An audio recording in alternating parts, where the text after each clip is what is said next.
The first billion-dollar company was owned by J.P. Morgan, who possessed wealth, power, and influence. He dominated the country's most profitable industries, and on multiple occasions, the economy of the United States literally depended on his actions. With a simple word or the stroke of a pen, he could either save a company from collapse or doom it to bankruptcy. While he was hated by some, others admired him, acknowledging that there would never be another man quite like J.P. Morgan.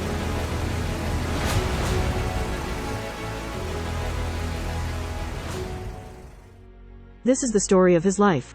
Born into privileged circumstances in Connecticut in 1837, John Pierpont Morgan's father, Junior Spencer Morgan, was already a wealthy banker who ensured that John received the best education money could buy. The goal was to groom John to follow in his father's footsteps as a financier. Despite being born into wealth, John's childhood was bleak due to various medical conditions. He was a sickly child, regularly suffering from brutal coughing fits, migraines, seizures, and diseases like scarlet fever. His ailments often prevented him from playing outside with other kids, leading him to spend his time indoors studying and reading financial statements. At one point, rheumatic fever incapacitated him, and his father's solution was to send him to live alone on the Azores Islands in the middle of the Atlantic Ocean. The hope was that the climate and salty air would aid his recovery, and John remained on the island for nearly a year without any family. Once he was well enough, he continued his education. By 1857, at the age of 19, John had completed his studies in Boston, Switzerland, and Germany and was ready to enter the workforce. Thanks to his father's position as a junior partner at the London-based merchant banking firm George Peabody & Company, John secured a job on Wall Street in the banking firm responsible for overseeing Peabody's interests in America. As part of his job, he wrote reports to his father's firm, detailing financial and political developments in the country. America, which was still an emerging market at that time, posed challenges for John due to his perceived rash and hot-tempered nature. His father worried that he needed to learn restraint and responsibility to become a successful financier. One instance of recklessness occurred in 1859 when John used company money to purchase an entire shipment of Brazilian coffee without a buyer in New Orleans. Though he made a profit upon selling it, senior members of the banking house, including John Farber, disapproved of such risk-taking. In 1861, at the age of 24, John decided to leave the safety and security of an established firm and establish his own company, acting as an agent for his father's bank in England. It was also the year he married his first love, Amelia Sturgis, but their happiness was short-lived. Amelia's persistent cough, later diagnosed as tuberculosis, led John to take her on an extended honeymoon in the Mediterranean, hoping for her recovery. Sadly, Amelia passed away just 4 months after their wedding, leaving John heartbroken and deeply affected by the tragic loss. During this time, the United States was facing its own crisis. The American Civil War had broken out. In 1863, the Conscription Act should have required John to enlist, but he paid $300 to avoid service and have a substitute take his place. Despite not directly participating in the war, he profited immensely from it. For instance, he financed the purchase of 5,000 surplus Hall carbine rifles from the government at $3.50 each, which were then resold to the government for $22 each after minor adjustments, yielding substantial profits. However, such war profiteering actions were not well received by the public or the government, leading to controversies surrounding John. Despite the challenges and controversies, John remained deeply involved in his work, using it as a coping mechanism to deal with the personal crises he faced. Little did he know that even bigger controversies and challenges awaited him in the future.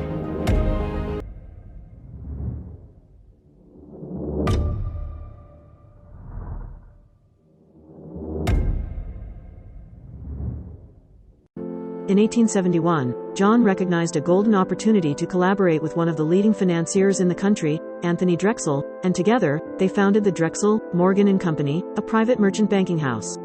Later, the firm was renamed simply J.P. Morgan & Company. This would become the firm John managed for the rest of his life, laying the groundwork for the modern banking giant we now know as J.P. Morgan Chase.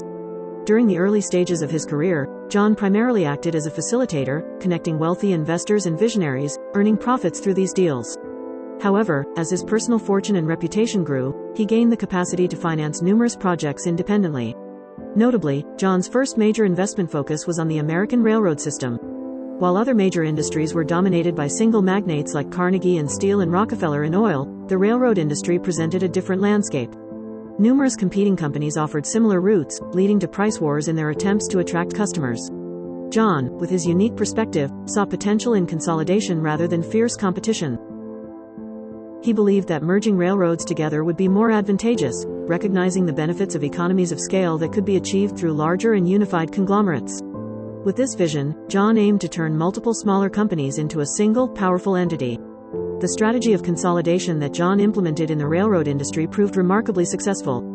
Instead of competing against one another and engaging in price wars, the merged railroads could now set prices as they collectively owned the nearby railway lines. Investing heavily in multiple railroads, John initiated a process of streamlining their management and operations, merging smaller companies into a dominant player capable of outcompeting any remaining rivals. This tactic, aptly named Morganization after John, became synonymous with his approach. What set John apart from other businessmen and investors of his time was his active involvement in the corporate management of these companies. He craved control and took a hands-on approach, leveraging his influential position on the boards of directors to steer the companies as he saw fit.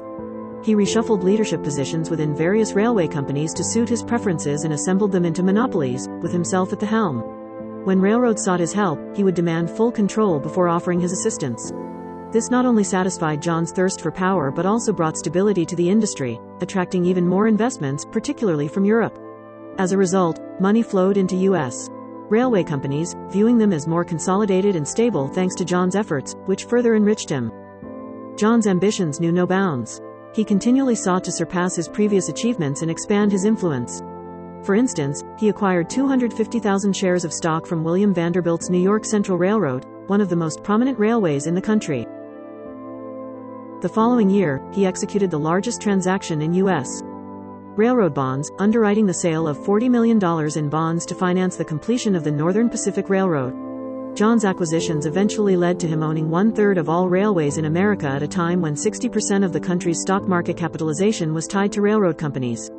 Thus, John had transcended being merely a wealthy financier. He had become a dominant force in shaping the nation's railway industry.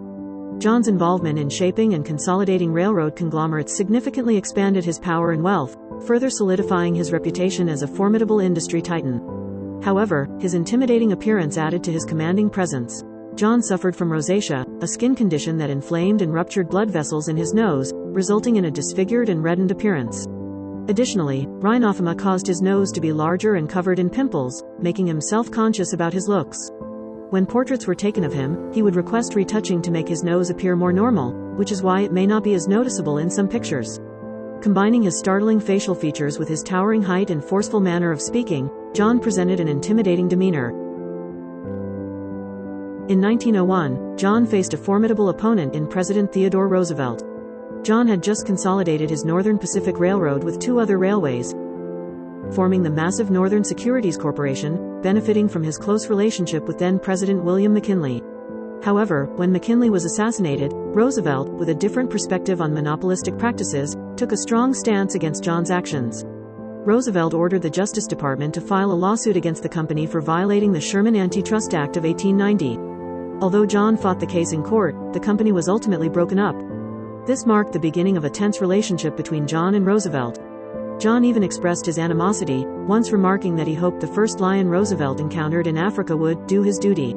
Despite this setback, John remained undeterred and continued to plan ambitious ventures.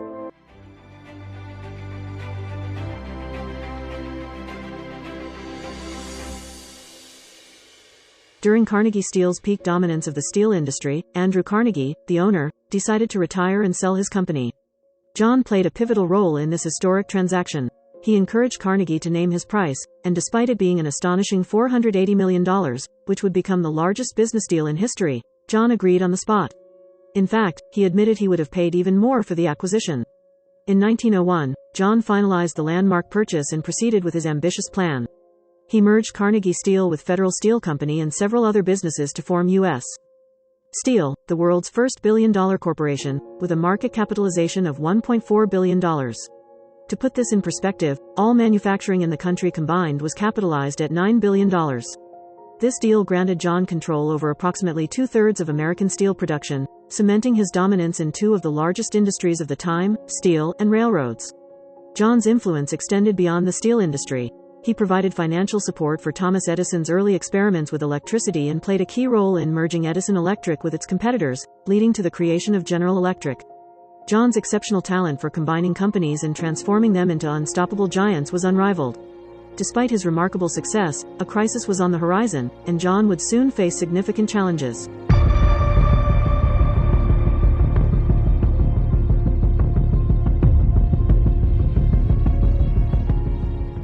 In 1893, the United States experienced a severe depression, unlike anything it had seen before.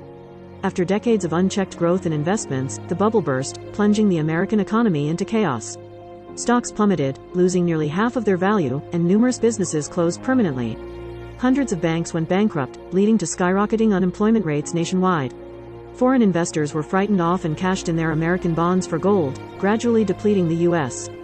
reserves. During this period, the dollar was still tied to the gold standard, allowing anyone to convert paper money into physical gold, instilling more confidence in the currency's value. Normally, the American government maintained at least $100 million worth of gold bullion to back the dollar. However, by 1895, most of that gold had been depleted, and the dollar's value sharply declined. At its lowest, the government had only $9 million worth of gold reserves, leaving it at risk of defaulting on its loans at any moment. This further triggered panic among investors, causing a domino effect where more people withdrew their money from the U.S., depleting the reserves even further. At the time, the U.S. lacked a central bank that could intervene to rescue the situation. President Cleveland understood that this was a critical moment for America, and the country's trajectory would be forever altered. The conventional approach of selling more bonds to the American people wouldn't work quickly enough to address the crisis. John knew that drastic and immediate action was required. He traveled to Washington to meet with the president and presented his game plan to pull America back from the brink of economic disaster. John devised an audacious scheme to form a private syndicate comprising the most prominent bankers in the country. Their objective was to work with foreign investors to bolster America's gold reserves. The syndicate offered to purchase $65 million worth of 30-year gold bonds using 3.5 million ounces of gold. Thanks to an old Civil War statute, President Cleveland could immediately approve the deal without waiting for Congress's approval. Once President Cleveland signed the agreement, John swiftly instructed his associates in New York to act. Within a mere 22 minutes, they secured all the gold bonds. John's decisive actions had an immediate calming effect on the volatile financial market, restoring faith in the economy. His bold move almost single-handedly averted total collapse, while also generating a substantial profit for himself by securing favorable rates on the purchased gold bonds. Although John's intervention saved the day and bailed out the government, it also sparked concerns regarding the immense influence and power one banker could wield over the entire U.S. economy. Some questioned the motives behind his actions, pondering whether they were genuinely patriotic or merely opportunistic to enrich himself. This episode was not the only instance where John played a pivotal role in stabilizing the American economy. His remarkable ability to navigate critical financial situations and influence economic outcomes would prove to be instrumental in multiple instances. In 1907, the United States faced yet another severe financial crisis, causing numerous banks to teeter on the brink of bankruptcy. People lined up in droves to withdraw their money from their accounts, leading the government to instruct bank tellers to count cash slower in an attempt to curb the rate of withdrawals, fearing a catastrophic outcome if a full-fledged bank run occurred. President Roosevelt, despite his disagreements with John on many issues, acknowledged the gravity of the situation and agreed that collaboration between the government and big business was necessary to prevent a depression. Roosevelt called upon J.P. Morgan to step in and rescue the country once again. John's strategy involved significant spending where it was most needed. He gathered the leading financiers and bank executives in his private library on Madison Avenue to devise a plan. The goal was to invest in struggling banks, providing them with substantial sums to pay their depositors and avert bankruptcy. Although some banks would still fail, others could be saved. During the negotiations, John demonstrated his influential presence by locking the doors until an agreement was reached among the bankers. By morning, they all agreed to John's plan, which also received Roosevelt's approval. The U.S. Treasury contributed $25 million to the effort, reflecting the level of trust the president placed in John's business acumen. Remarkably, at the age of 70 and despite suffering from a severe cold, John negotiated this critical rescue operation. He was constantly coughing and sneezing while working to save the U.S. economy. His plan proved successful, injecting much-needed capital back into the economy and restoring public confidence in the banking system. Thanks to John's adept wheelings and dealings, another economic disaster was averted, and he was briefly hailed as a hero. However, this crisis also highlighted how much the nation had become reliant on one individual.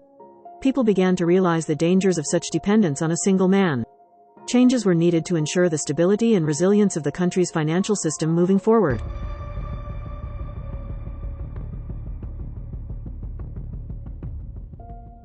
As the age of the uncontrolled robber baron drew to a close, John faced increasing scrutiny.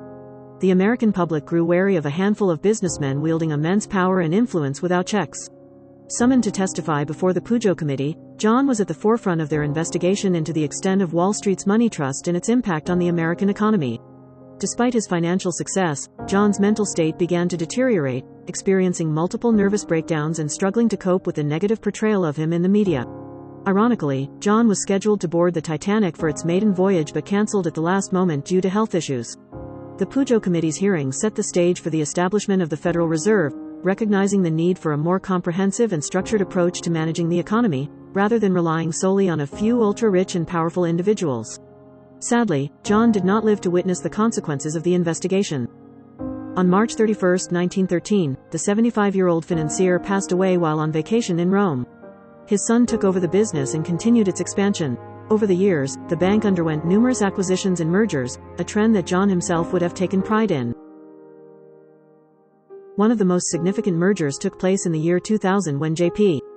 Morgan merged with Chase Bank to form J.P. Morgan Chase, amassing an estimated $3 trillion in assets. Today, after 2 centuries of consolidation in the banking industry, J.P. Morgan Chase stands as the largest bank in the world by market capitalization. Opinions about John Pierpont Morgan may remain divided, but there is no doubt that his legacy continues to shape the world of finance.